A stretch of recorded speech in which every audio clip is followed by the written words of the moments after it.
আসসালামু আলাইকুম সুপ্রিয় দর্শক, বিকে রেসিপি থেকে আমি বিথি খন্দকার আপনাদেরকে জানাই অনেক অনেক শুভকামনা। প্রযুক্তি আমাদের জীবনকে স্বাচ্ছন্দ্যময় এবং সেই সাথে গতিময় করে তুলেছে। এই প্রযুক্তি বা টেকনোলজি পৃথিবীকে হাতের মুঠোয় এনে দিয়েছে।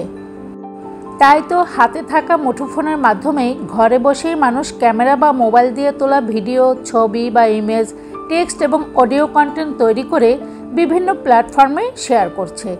এই ধরনের বিভিন্ন ভিডিও কন্টেন্ট বর্তমান ডিজিটাল দুনিয়ায় দিন দিন জনপ্রিয় হয়ে উঠছে। রান্না বা কুকিংও ঠিক এমনই এক ধরনের কন্টেন্ট। রান্না করতে অনেকেই ভালোবাসেন। ইদানিং রান্না করা মেয়েদের কাছে প্যাশনের মতো। কাজের চাপে নিজের হাতে রান্না করার সময় অনেকেই পান না, কিন্তু নিত্য নতুন রান্নার ভিডিও দেখে এক্সপেরিমেন্ট করতে তো সবারই মন চায়। আবার সারাদিনের একঘেয়েমি কাটাতেও অনেকে রান্না করেন।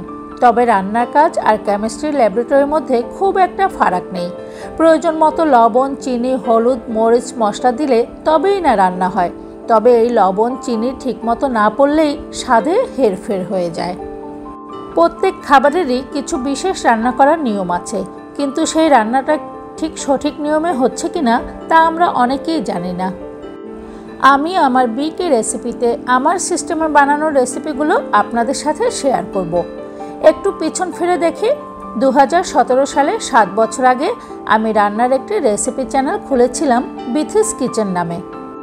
কিন্তু কিছুদিন চালানোর পরে পারিপার্শ্বিক ঝামেলা ও পরবর্তীতে করোনাকালীন সময় আমি আমার রান্নার চ্যানেলটি বন্ধ করে দেই।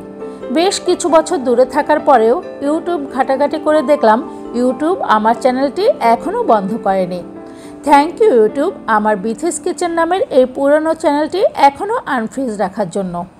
তাই তো পুরনো চ্যানেল নিয়েই আমি বিথিস কিচেনের নামের পরিবর্তে বিকে রেসিপি নাম দিয়ে আপনাদের সামনে নতুন নতুন রেসিপি নিয়ে আবারও নতুন করে চ্যানেলটি চালু করতে চাই।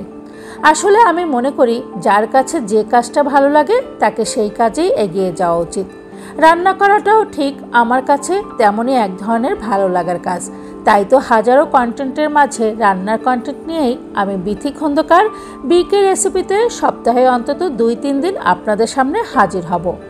আপনাদের সাপোর্ট এবং ভালোবাসা পেলে আশা করি এই চ্যানেলকে আমি সামনের দিকে এগিয়ে নিয়ে যেতে পারবো। তো আজ এ পর্যন্তই। আসছি নতুন নতুন রেসিপি নিয়ে আমি বিথি খন্দকার আপনাদের সামনে বরাবরের মতোই। সকলে ভালো থাকবেন, সুস্থ থাকবেন এই প্রত্যাশা। আল্লাহ হাফেজ।